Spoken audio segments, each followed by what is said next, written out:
Hey there, Bill Miller here. Talking about my quest, and anyone that's watching this, our quest to overcome our abusive behaviors, our abusive patterns, any and all abuse in our systems, and how to resolve the problems, the things in our brains that cause that abuse, and eventually, after some work and education, ridding ourselves of it completely. I have a pretty good start on it. I'm only 6 weeks in to this. I lost my wife a month ago, and I am absolutely determined to never ever treat her, hopefully her and only her for the rest of my life, abusively again on any level. Hopefully, most of you haven't lost the person that you love yet, and it's not too late to turn things around and to figure out, how to communicate with her effectively, how to problem solve with her effectively, and how to just have a healthy relationship with her. If you can do that, if you can accomplish that, then in a period of time, she will end up, ultimately forgive you for who you were, who you used to be, and probably be proud of you for overcoming it and turning your life around and giving her the life that she so deserves. Today I started a new program. It is a program that the state of California uses. I'm in Washington State. This is a program that the state of California uses. Anybody that gets charged, maybe not charged with, but most people that get convicted of a domestic violence, physical assault, physical domestic violence in the state of California generally has to complete a 52-week program. The program follows this book here called The Choices Program. It's how to stop hurting the people who love you. I'm only 8 pages in. I just got it this afternoon, and I just got off work. It's about 2 in the morning here. Oh, that's not true. It's only midnight. So I'm about 8 pages in, and the first chapter covers, how to stay in the proverbial box. The box is just kind of the typical cycles of a healthy relationship, with kind of top center in the box is everything's okay. You're not having issues. You're not arguing. You're not. There's not. You don't have tension between you. You just kind of, everything's kind of going pretty well for you. So that's where everyone kind of strives to live, is in that okay part of the box. Inevitably, anyone and everyone is going to encounter problems in a relationship. Not all of them big, a lot of them just tiny. Unfortunately, some of those tiny ones, if they're left unresolved, can become bigger and bigger as things get compounded and added to them.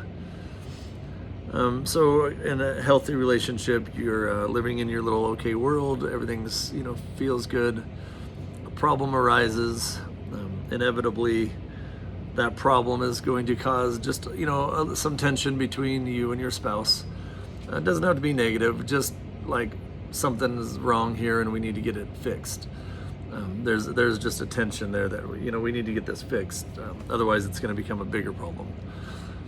So you talk it out. You come up with a compromise. You work together to figure out the best strategy or plan to resolve the problem together. So you're both satisfied with the results.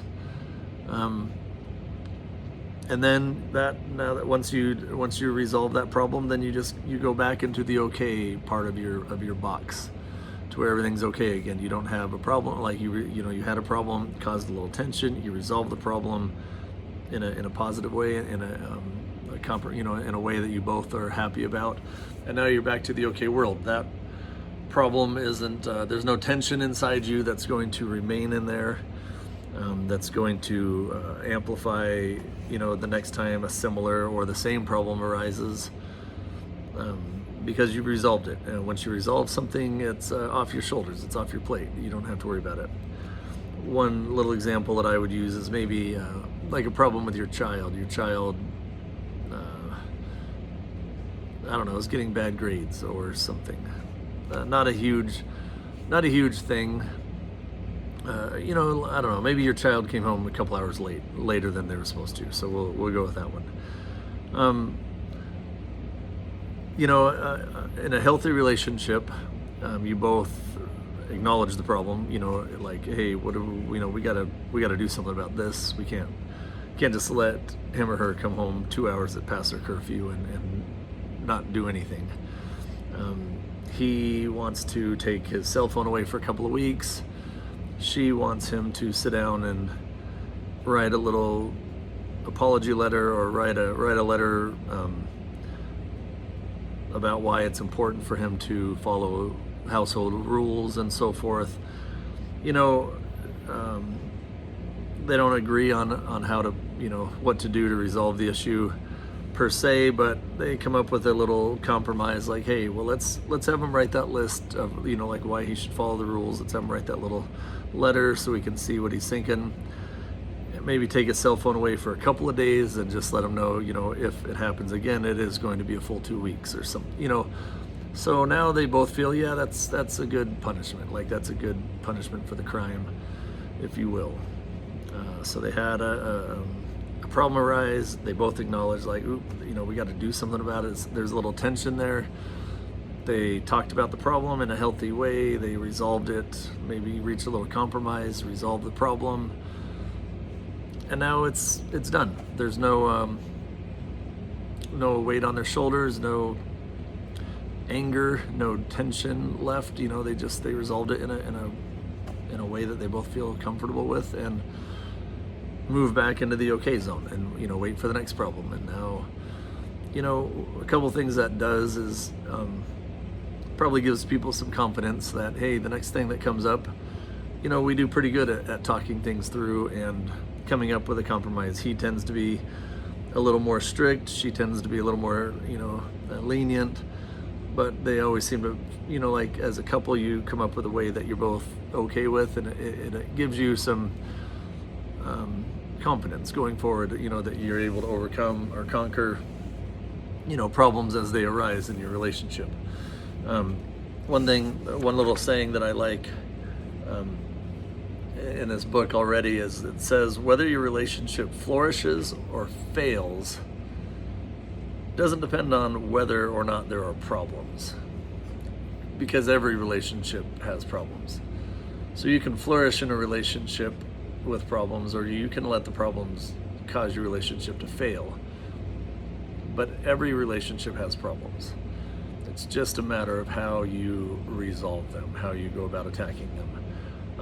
Burying them, using the child as an example that showed up a couple hours late. Say the dad, the one that's a little more strict, says, I'll deal with this. You stay here, I'll deal with it. Dad goes down, takes the cell phone, says, you're not getting this back for 2 weeks, goes up in his room, locks it in the safe, and that's that. She doesn't really say anything about it because, he resolved it. He handled that. You know what I mean? Like, whatever. It wouldn't be how she would do it, but it's how he did it, and he just, took care of it. So, what would happen in that scenario is, she's not getting any satisfaction out of resolving that particular problem that came up. She didn't, not only did she not help, or not only was she not included in the resolution to that problem, but it was resolved in a manner that she's not even comfortable with. Like, she doesn't think 2 weeks without a cell phone, that's pretty rough, because for whatever reason. So he resolved the problem on his own. They didn't work on it together. Now there is the fear for her going forward that, hey, I need to resolve things on my own if I want to get it done my way, or I need to not say anything and cause a fight, between us, because he resolved it his way. But either way, it's just that's not a healthy way to resolve a problem in a relationship. So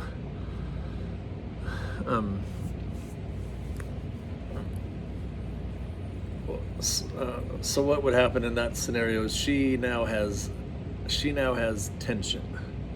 He resolved the problem, she didn't like it. Now she's carrying this tension over that problem, say. That either needs to be resolved, or she's going to carry that tension with her. Tension doesn't go away. Tension is either resolved or it's not, but it does not go away. You can bury it, but you're only going to bury it for a while. And now let's move forward a couple of weeks, and your daughter drops a dish and breaks it on the kitchen floor. And again, because he did it 2 weeks ago, he now says, I'll take care of this. You need to get to your room and stay there for the rest of the night without dinner. Well, now we have that issue with adding tension to the tension from 2 weeks before. So she's, accidents happen. People, kids make mistakes. I've dropped plenty of dishes. I'm not going to punish, my daughter for dropping a dish. I would say, please be more careful next time. He's a little more upset, says, go to your room. You're not going to have dinner tonight, or no dessert or something. But again, no communication between the two, no working together to resolve issues that arise. And even though they're small, excuse me, even though they're small, she now has a couple of things that are weighing on her. Those are a big deal, because those tensions don't go away. She now has added this tensity, this tension onto the tension from a couple of weeks ago, and now it's becoming a bigger problem for her. Now she's getting to where she's like, you know what, I'm not okay with this. Like, I need to step up. I need to, this isn't how I want our, problems to be resolved. Have him just do it his way, and I'm not a part of anything. So now we're not living in that box. The box of where you want to live is, you're good. You have a problem that causes a little tension. You work through it together, and now you go back to the okay with no tension on either shoulders, because you both came up with a compromise and you work together. So abusive relationships are relationships where you don't resolve those problems. They're relationships where one person gets their way and the other person doesn't get their way, and it causes a lot of it can cause anger. It can cause like the feeling of not being included,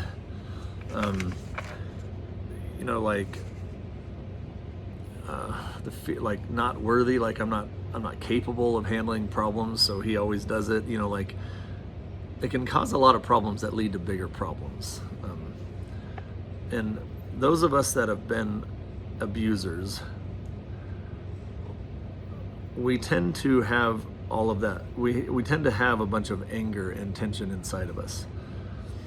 And when you're angry, it's hard to have a healthy argument.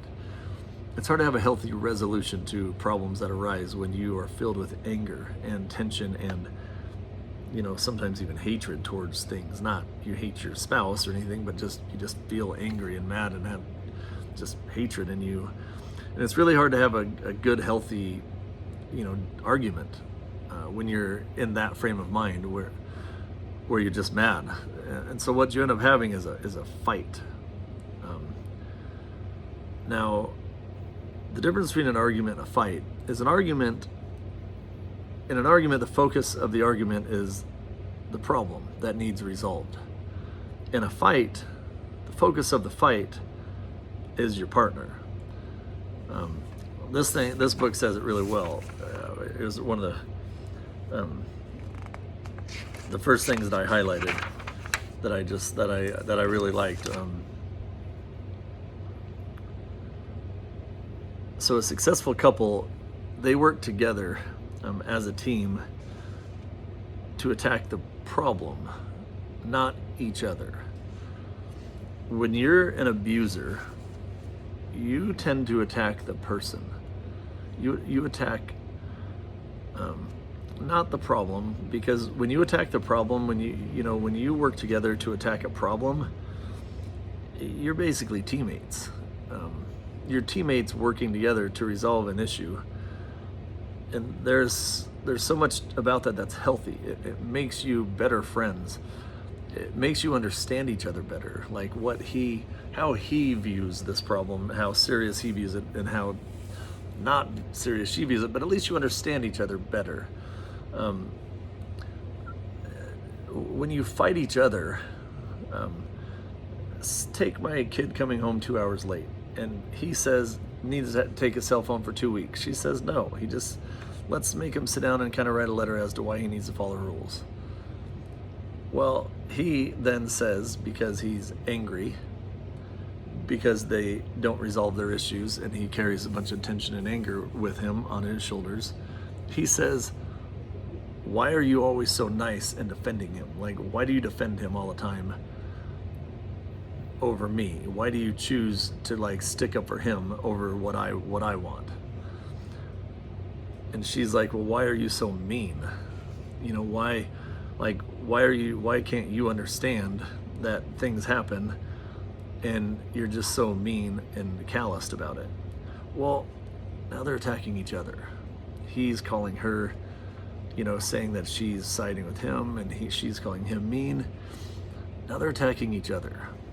Still, the issues, the kid showed up, got home a couple hours past curfew. But now this becomes a personal attack on one another. That's what abusers do. That's what I did. Saying things out loud, which is why I do this. It all sounds so simple. Like, obviously, when you talk it through, the simple solution is, hey, we both might agree on the punishment, for one. If not, then hey, let's just kind of compromise. Like, let's go half, maybe a little more strict than what I wanted, maybe a little less strict than what you wanted, and let's compromise. Or maybe let's do my way this time and let them know, like, hey, if this happens again, it's going to be, way worse or something. But compromising, working together as a team to hey, let's try it this way and see if it works. Let's give them the benefit of the doubt, and if not, then let's hammer it. Let's hammer the point home that, hey, this is not acceptable, and now you're really in trouble, or whatever the case is.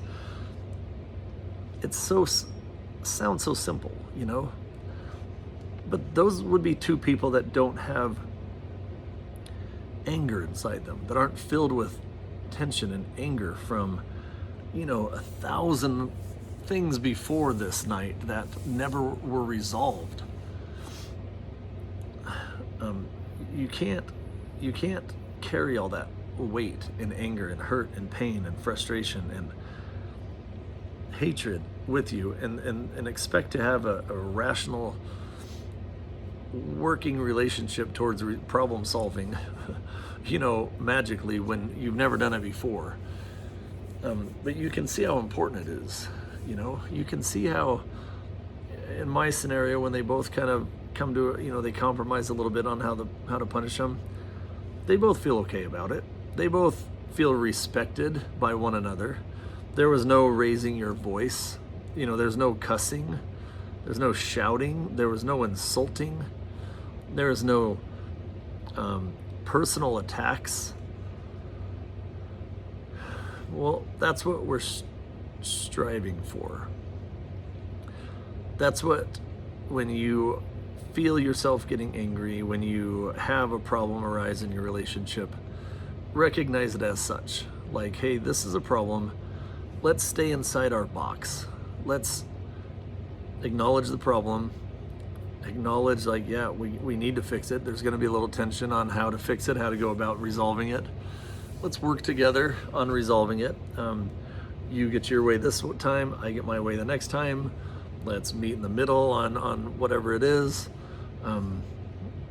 Don't bury it. Like, don't bury it and keep that tension inside you, because the next time it's gonna be worse. And you do that enough, and you're not gonna be able to undo it. So resolve the problems. Resolve your issues. You can call them problems. You can call them issues. Whatever it is, but get them resolved and do it together. And that's how relationships work in a healthy way.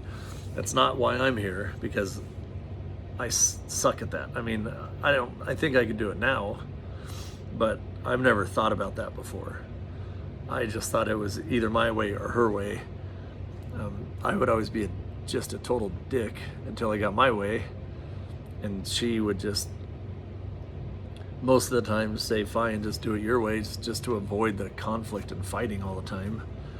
But then she feels disrespected and unimportant. And like, I feel like I got my way, so the next time I'm gonna expect the same thing, and that's totally natural.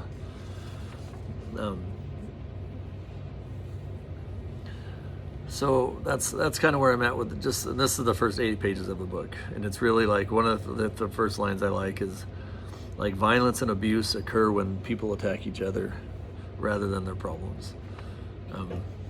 Don't attack each other. Just stick to the problem. Just stick to what the problem is and do not go outside of that. Just resolve it together. Yeah, we talked about the rest, an argument versus a fight.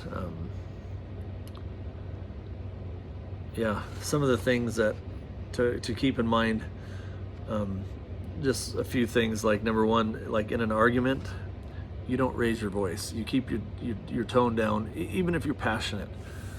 You're gonna get a little louder, but you're not aggressively. Just, be a little passionate, you're fine. Being aggressive can come across as intimidating, and it can shut the other person down, and that's not what we're shooting for here. So keep your tone of voice down. No cussing, absolutely no cussing. There's no reason for it.